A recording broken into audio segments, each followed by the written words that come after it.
from OESCO Incorporated. You probably all know me, and I know most of you.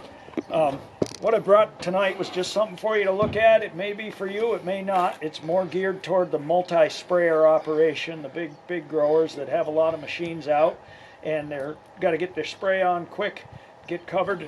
This is a mixing station. Goes right by your pond or your fill tank or whatever, brook, whatever you're filling, getting your water out of. It's double check valve protected against backflow. And right here is where you do all of your mixing of your chemicals. Right here, and you make a slurry, wettable powders, emulsifiable liquids, anything. It has its own rinse nozzle. It also has a pop-up jug rinser that's going to pierce your jugs so you can put your jugs on, pierce them, drain them, and rinse them all without having to get them all over you, or possibly making a mistake while mixing through a strainer basket on a sprayer and slipping and having a spill. When you're all done, you can inject it right off into your sprayer directly, not through the top. It comes with a fitting for your sprayer and a check valve, so you can inject the slurry right into your sprayer, then follow through with water, mix and go. And you can actually have somebody getting another one ready for the next sprayer in. And this is very commonly used in Europe. It has a freshwater tank on board also for doing final rinsing and washing out. It's got its own pump, 200 gallon or 100 gallon a minute pump on it, Honda engine. And this is the kind of thing that you see at most spray fill stations over in Europe. Some of them just have a pedestal with an electric pump, but this one here is made to go to wherever your water source is. It's got a category 1 3-point hitch on this side, so you can transport it on the back of a tractor and then roll it around when you get there. It's just basically for safety and handling of your materials and whatnot. Ready. So we're trapping for codling moth with this particular trap this year, and when we find the moth in the trap, we will then put our captures up onto iPipe, which is a mapping site that we're using this year for disseminating information from codling moth, oriental fruit moth, and disease as well, and other insects. So iPipe is a website that is designed for people like myself and John to input trap capture data and create incidence maps. So a map of the state with little dots dropped throughout the place where you've actually found these insects of interest. So for us, we've got codling moth, oriental fruit moth. We'll put up brown marmorated stink bug. Liz talked about iPipe, and it's we got a small grant to hire 2 undergraduate students, and iPipe, part of the project mandate was to educate undergraduates in terms of agricultural stuff that, you know, might excite them a little more than the usual stuff. So they're doing some fairly highly, you know, interesting stuff, putting out traps, and they're going to be entering this on the iPipe website. And like Liz explained, you can make maps and that kind of thing. So it's a USDA, NIFA, food security funded. It's a nationwide project that the whole idea is to help extension people primarily and consultants, and actually growers can get on the system if they want to, input incidence data so that if there's new pests coming out or whatever, obviously that's a food security issue. You know what I'm saying? The other thing is these pheromone traps are, you know, we use them if after you catch a couple moths, we use that to set a biofix in NUA. So once the biofix is set and then the degree day counter starts ticking, it tells us when the codling moth adults are laying eggs. And that's the ideal time to apply a treatment, if necessary, to kill the hatching caterpillars that obviously would infest your fruit if you didn't do it. So it's these pheromone traps primarily used to set a biofix. This is called a Z-trap. This is an outfit out of, was a scientist that used to work for Purdue University, went off and started his own company. Some of the work was done at Purdue University. And his whole thing was 2 things, automated trapping, and they also a cloud-based app to track your scouting and trapping. And I started talking to him quite some time ago. They've developed what they call this Z-trap, and the first round of it was, I had the first round, and that's already obsolete, which was frankly a little annoying because they're not cheap. I won't tell you how much they cost. But thanks to iPipe, much to Liz's chagrin somewhat, I said I could spend some money and get their next iteration of Z-traps. So what this does, there's a pheromone in here, again for codling moth. What this does is their old system used to use radio frequency and transmit to a base station in the building, which was connected to the internet and would transmit the trap information. These new ones are standalone cellular. So once a day, if this catches anything, and the way it catches stuff is the pheromone's in here, so the moth comes in and flies in, and there's a series of rods that are charged, kind of charged not to totally zap the thing, but to just knock it out briefly. And then it falls in the bucket here so you can verify what you caught. But when those rods are sensitized with the insect, it also records the signal and then once a day sends the signal to the cloud website that I can log into. So I don't have to leave my office. So it doesn't cost money to go check traps if these work.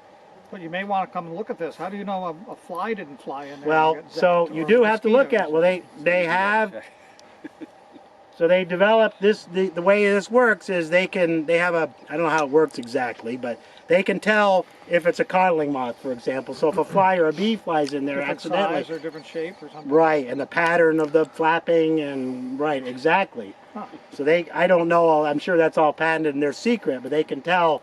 I mean, if I put a codling moth pheromone in here, it's probably, you know, unless there's an accidental catch, it's going to be codling moth that flies in there. But they can supposedly also say, yes, that 90% sure was a codling moth.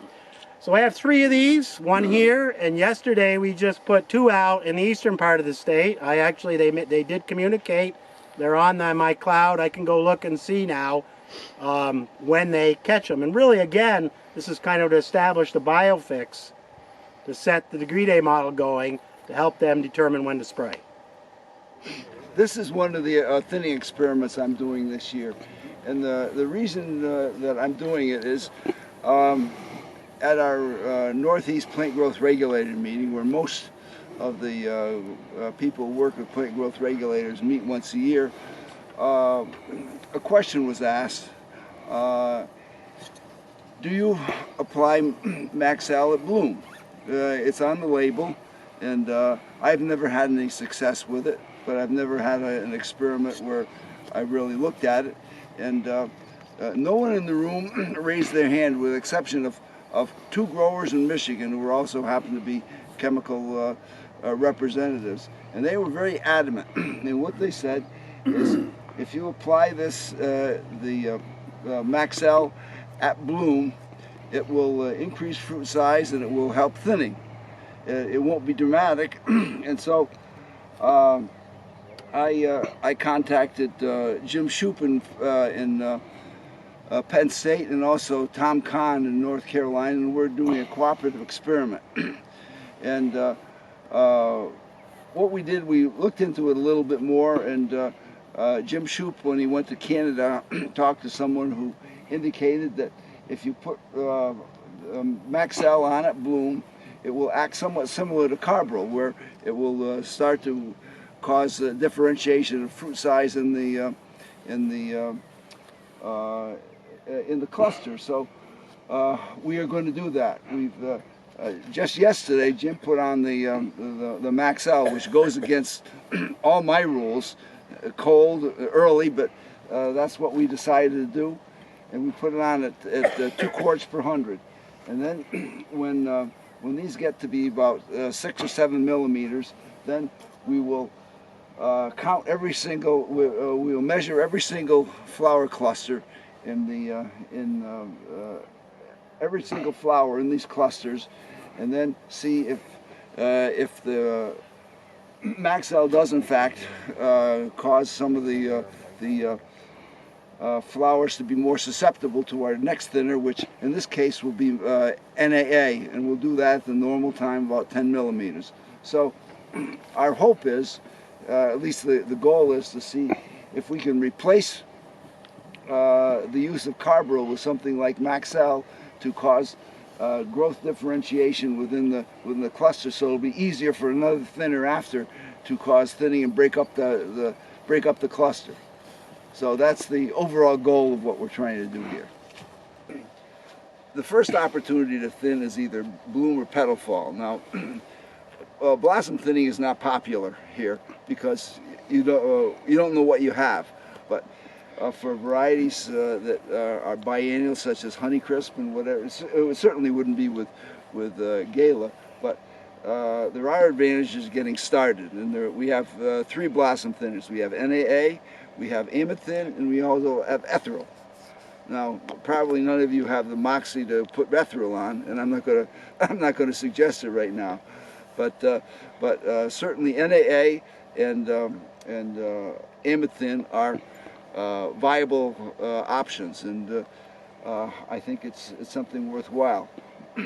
Now you wait another 5 days, you know what the bee activity is, and you have a pretty good idea whether you've got a good chance of having set or not. And then you come to petal fall, and then you essentially have the same choices. Amethin, I suggest you put that on at the highest rate the label suggests. That's a ½ pound per 100. NAA, I think is a good one. And I was asked last night, how much should you put on? Well, my rule of thumb is if you normally thin with NAA at the 10 to 12 millimeter stage, select that amount and double it. And that is conservative. Because I've oftentimes gone on with 12 parts per million NAA at petal fall with carbaryl, and it's worked out quite well, and it hasn't overthinned. And we can also, probably the most common one is carbaryl. It's a good way to get started. So those are essentially your 3 options as far as petal fall is concerned. And I urge everyone to be as aggressive as you dare, because I don't think there's anyone here who was ever overthinned from a petal fall spray. I haven't. And if you can get it done at petal fall, what more could you ask? This is an experiment that we have set up in conjunction with the Ag Experiment Station in Connecticut, and the basic idea is to look at the impact of biological controls on fire blight. So what we've set up here is a set of trees that are being treated with 4 different kinds of biological control bacteria. Some of them are products that you can buy, like Bloom Time Biological. We've got Blossom Protect. There's an isolate that Quan Zhang, the guy that is doing it from the Connecticut Ag Experiment Station, has isolated.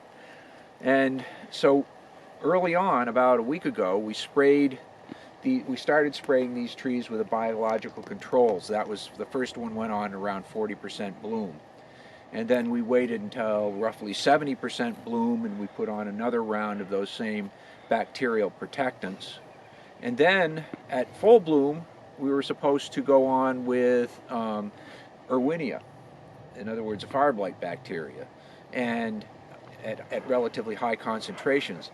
Now, we went ahead and did that, but I suspect that it's going to be very difficult for the bacteria to survive and do any sort of infection in this kind of weather that we've been having. It's been so cold that I'll be surprised and pleased, being a plant pathologist, but surprised if we actually get any flower infections from those inoculations. So then afterwards, we've come on with Quava or Oxidate primarily, and then there's a check of streptomycin in here. There's some trees that were not sprayed with any sort of chemical, just sprayed with a bacteria, and then there were some trees that were not sprayed with anything at all. So in about, well, if it stays cool, well, it's going to warm up, what, a week or so? And so I would say that we probably would not see much for another 7 to 10 days if we see anything at all. Like I said, I don't really expect that there'll be a whole lot. Maybe because we loaded them up so much right here, then we will see some blossom symptoms, but that would be about it. The scab season this year has been very normal. relative to the last few years. Liz has been looking at spore release as usual, and I think you're still getting quite a few in the tests that you're doing.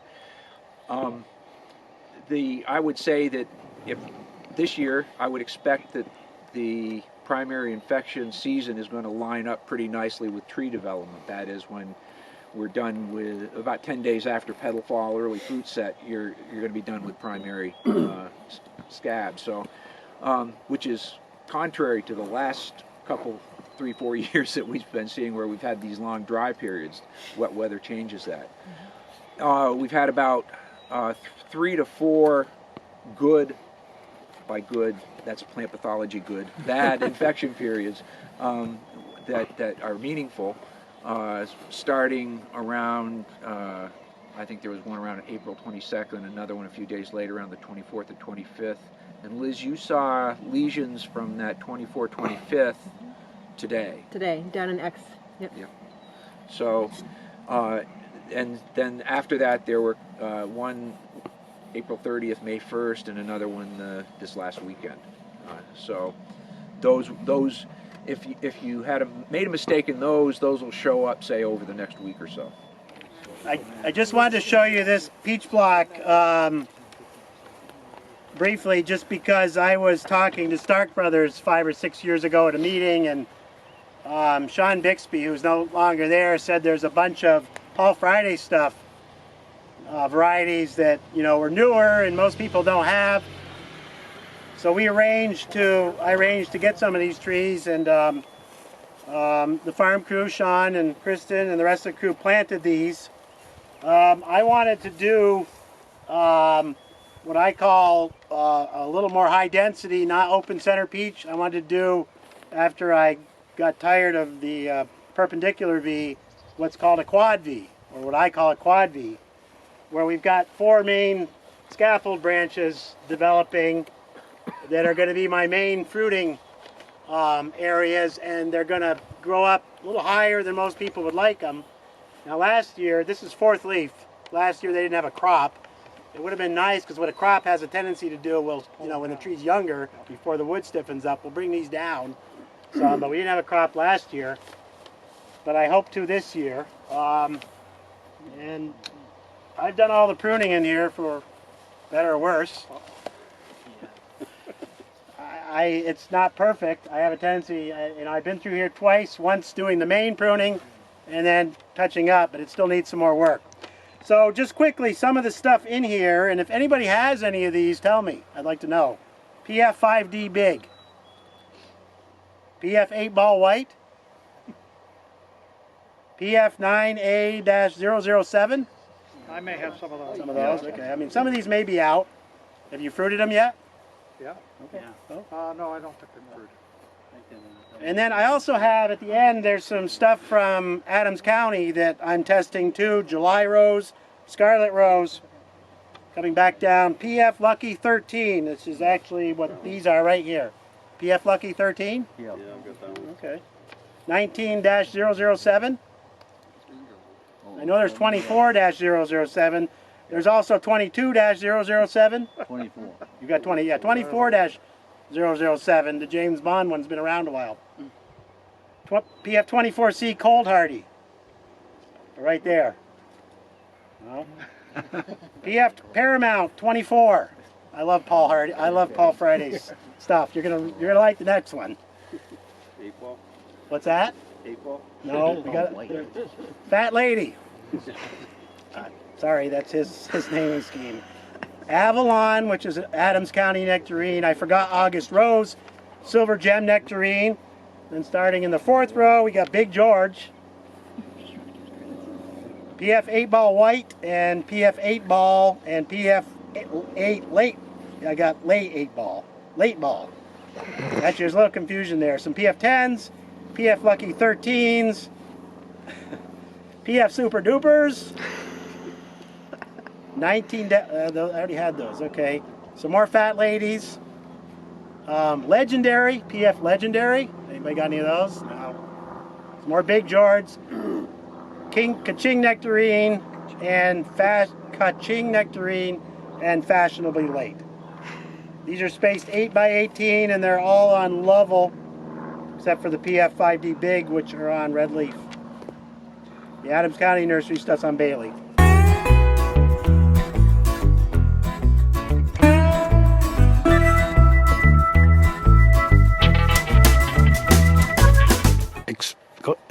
Just give me a second after I get done talking. Just be quiet for a minute so I can roll this in nicely. Just tell them briefly what iPipe is in terms of it's a USDA NEFA funded grant that we got to hire. Remember all that crap.